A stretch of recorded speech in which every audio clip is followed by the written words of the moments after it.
반갑습니다. 자, 이번 영상에서 전달해 드릴 내용은 이제 개인 사업자 사장님들 기업 컨설팅을 하다 보면 매출이 증가하면서 법인으로 전환해야 될지 아니면 개인 사업자로 유지해야 될지 고민하는 경우가 많은데요. 그리고 또 새로 사업을 시작할 경우에 법인 사업자로 시작을 해야 될지 개인 사업자로 시작해야 될지 고민하시는 사장님들이 굉장히 많습니다. 그래서 이번 영상에서는 세무적인 측면과 경영적인 측면에서 자, 법인 사업자의 장점 위주로 개인적인 의견을 한번 설명해 보도록 하겠습니다. 자, 이번 영상 끝까지 시청 바라겠고요. 구독, 좋아요 부탁드리겠습니다. 먼저 세율적인 측면에서 한번 바라보도록 하겠습니다. 자, 개인 사업자 같은 경우는 과세 표준 1,200만 원 이하는 이제 6%, 1,200에서 4,600까지는 15%. 자, 이런 식으로 해서 과세 표준이 10억 원을 초과하게 되면 45%까지, 즉 6에서 45%까지 세율 구간으로 되어 있고요. 자, 법인 사업자 같은 경우는 2억 원 이하는 10%, 그리고 3천억 원 초과는 25%인데 대부분 중소기업은 이제 200억 원 이하가 되죠, 과세 표준이. 그래서 20%를 초과하는 경우는 거의 없습니다. 그래서 개인 사업자, 법인 사업자 이렇게 세율을 보면 누가 보더라도 법인 사업자가 훨씬 유리하게 이렇게 구성이 되어 있죠. 개인 사업은 6에서 45%, 법인 사업은 10에서 25% 이렇게 구성이 되어 있습니다. 그러면 이제 자산의 증가 속도 측면에서 한번 보도록 하겠습니다. 제가 예를 한번 들어보도록 하겠는데요. 개인 사업자, 법인 사업자 모두 매년 소득이 3억 원 정도라고 한번 가정을 해보도록 하겠습니다. 그렇게 했더니 법인세율은 이제 17% 구간에 잡히게 됩니다. 그리고 소득세율은 33% 구간 이렇게 계산이 되는데요. 자산의 증가 속도는 연복리 3%로 제가 한번 가정을 해봤습니다. 그랬더니 10년 경과 후에 개인이 약 54억 원이 되고요. 법인 약 66억 원 정도가 됩니다. 즉 법인이 세율이 낮기 때문에 당연히 빠른 속도로 자산이 늘어날 수가 있겠죠. 그래서 10년 경과 후에 자산의 차이를 봤더니 약 12억 원 정도 차이가 납니다. 즉 자산의 증가 속도 측면에서 보더라도 개인 사업자보다는 법인 사업자가 훨씬 유리하다는 걸 알 수 있죠. 일단 첫 번째 세율 측면에서도 개인 사업자보다는 법인이 유리하고요. 그 다음에 자산의 증가 속도 측면에서 보더라도 당연히 이 개인보다는 법인이 이렇게 유리하게 이렇게 구성이 되어 있습니다. 다음은 이제 소득의 이전 측면에서 한번 보도록 하겠습니다. 자, 개인 사업자는 반드시 본인의 소득으로 해야 되죠. 즉 본인의 소득으로밖에 할 수가 없고 가족의 소득으로 할 수 있는 길이 없습니다. 만약에 가족의 소득으로 한다라고 하면 자, 개인 사업자를 폐업을 하고 가족 명의로 새로운 또 사업자를 내야 되겠죠. 물론 이제 가족을 종업원으로 등재하는 경우는 약간의 이제 다른 의미일 수는 있습니다. 이것은 이제 법인도 마찬가지이기 때문에 법인 사업자 같은 경우는 이제 배우자나 자녀를 주주로 할 수도 있고 임원으로 할 수도 있습니다. 물론 이제 합법적인 절차를 당연히 거쳐야 되겠죠. 그래서 개인 사업자는 반드시 사업자 본인의 소득으로만 할 수 있지만 법인 사업자는 대표이사가 경영을 하지만 주주나 임원의 소득으로 할 수 있다. 즉 배우자나 자녀분들을 주주나 임원의 소득으로 해서 부를 이제 이전할 수 있는 이제 이런 방법도 있다. 이런 측면에서도 법인 사업자가 개인 사업자보다 유리한 측면이 될 수 있겠습니다. 그러면 다음은 가업 승계 측면을 한번 보도록 하겠습니다. 가업 승계 측면. 자, 개인 사업자 같은 경우는 이제 가업 상속 공제 제도를 이용할 수가 있습니다. 이제 가업과 관련된 사업을 10년 이상 영위했다라고 하면 이제 피상속인이 사망 시에 이제 가업 상속 공제를 받을 수가 있겠는데요. 자, 가업 상속 공제를 받고 그리고 이제 7년간 유지를 해야 되죠.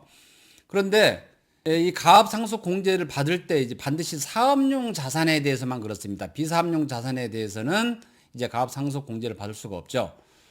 개인 사업자는 이제 가업 상속 공제를 받을 수가 있고요. 그다음에 법인 사업자도 마찬가지로 이제 가업 상속 공제를 받을 수가 있습니다. 개인 사업자 마찬가지로. 하지만 법인 사업자는 이제 생존 시에도 즉 가업 상속 공제는 사망 시에 해당되는 거죠. 즉 피상속인이 사망했을 때 적용되는 거지만 법인 사업자는 생존 시에 즉 부모가 60세 이상이고 자녀가 18세 이상이라고 하면 생존 시에 가업 승계 증여 특례를 받을 수가 있습니다. 그래서 100억 원까지 10에서 20% 세율로 가압승계 징역특례를 받을 수 있다. 그리고 가압승계 징역특례를 받고 7년간 유지를 하게 되면, 즉 가압승계를 해 주시는 이제 부모 입장에서 건강하게 살아 계실 때 이제 자녀들에게 이제 가압을 승계해 주는 이런 것도 할 수가 있습니다. 즉 가압 승계 측면에서도 개인 사업자보다는 이제 법인 사업자가 유리한 측면이 더 있다. 이렇게 말씀드릴 수 있겠고요. 그리고 절세 및 자산 이전 측면에서도 한번 보도록 하겠습니다. 자, 개인 사업자 같은 경우는 이제 사업을 하다 보면 이제 부동산을 구입을 하게 되죠. 그런데 이 부동산을 이전을 할 때는 뭐 증여를 하는 방법이 있을 수가 있겠죠. 증여는 이제 직전 10년간 합산해서 수중인 별로입니다. 증여를 해주는 이제 수중자가 아니고 수중을 받는 수중인 측면에서 10에서 50% 세금을 납부를 하게 됩니다. 그리고 또 만약에 자녀가 자금 출처가 확실하다라고 하면 이제 부모로부터 부동산을 매입을 할 수도 있겠죠. 하지만 이 매입을 할 때 지분으로 매입을 하는 경우도 있지만 그렇게 많지는 않습니다.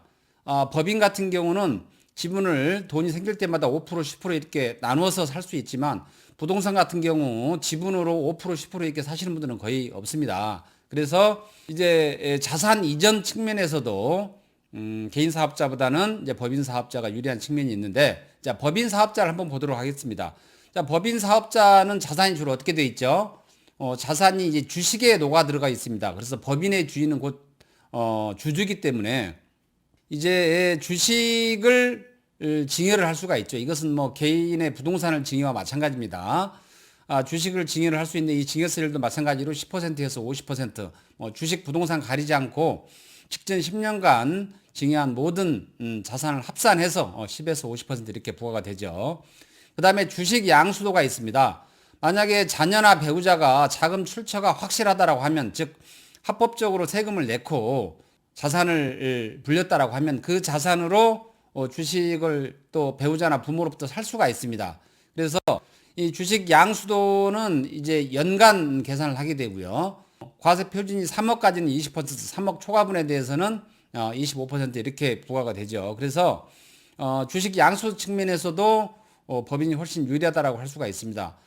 개인 같은 경우도 물론 지분으로 이렇게 부동산을 매입을 할 수도 있지만 거의 뭐 현실적으로 그렇게 이루어지는 경우는 없고요. 그리고 개인 같은 경우는 또 지분으로 취득을 할 때 취득세를 납부를 하게 되죠. 그리고 주택 같은 경우는 이제 부동산 증여를 하게 되면 이제 증여 취득세가 또 대폭 인상이 됐습니다. 그래서 법인 사업자 같은 경우는 이제 지분으로 증여를 하거나 또는 지분으로 양수도를 하기 때문에 이제 법인이 훨씬 유리하다, 이제 이렇게 볼 수가 있고요. 그 다음에 또 증자를 실행할 수도 있습니다. 증자. 그리고 또 감자를 실행할 수도 있고요. 그리고 이익 소각을 실행할 수도 있습니다. 주로 이익 소각은 이제 증여를 활용해서 이익 소각을 하게 되는데, 이 이익 소각은 이제 의제 배당으로 봅니다. 의제 배당으로 봐서 물론 이제 이런 절차를 실행하는데 쉽지는 않습니다. 그렇지만 누군가 법인을 이렇게 잘 돌봐주는 컨설턴트가 있고, 그리고 내가 법인에 익숙하다라고 하면 절세나 부의 이전 측면에서도 개인보다는 법인이 훨씬 유리하다. 이렇게 개인적인 의견을 말씀드릴 수가 있고요. 그리고 마지막으로 이제 건강보험료 측면으로 한 번 더 말씀을 드려보도록 하겠습니다. 자, 개인 사업자 같은 경우는 지역가입자 또는 직장가입자입니다. 만약에 종업원이 한 명도 없다라고 하면 당연히 지역가입자고요. 지역가입자는 이제 재산, 소득, 그리고 자동차 이 세 가지 요소를 통해서 건강보험료가 결정이 되죠. 그런데 직장가입자는 이제 종업원이 한 명 이상이면 이제 직장가입자가 될 수 있는데, 그렇다고선 치더라도 비용을 뺀 소득에 대해서 건강보험료가 부과가 되기 때문에 개인 사업자 같은 경우는 뭐 돈을 못 벌지 않는 한 건강보험료가 낮게 책정될 가능성이 거의 없습니다. 상당히 높게 책정이 되죠. 그런데 법인 사업자는 다릅니다. 법인 사업자는 이제 뭐 대표이사나 임원은 급여를 받게 되죠. 이 급여를 받게 되기 때문에 급여 소득은 일정 부분 조절이 가능합니다.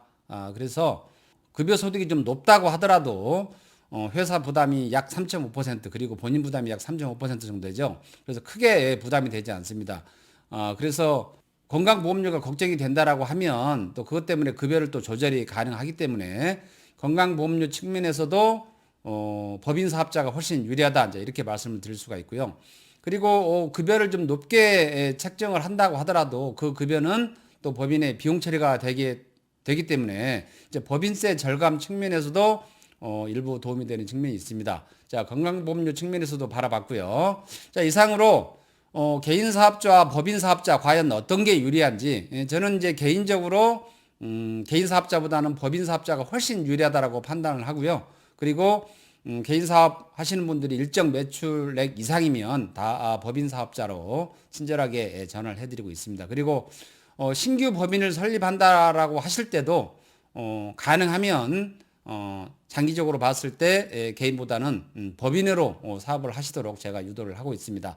왜냐하면 제 개인적인 생각으로는 법인이 훨씬 더 유리한 점이 많다라고 판단해서이기 때문입니다. 자, 이번 영상 도움이 좀 되셨습니까? 도움이 되셨다라고 판단되면 주변 사장님들하고 많이 공유를 해 주시고요. 구독, 좋아요 다시 한번 부탁드리겠습니다. 감사합니다.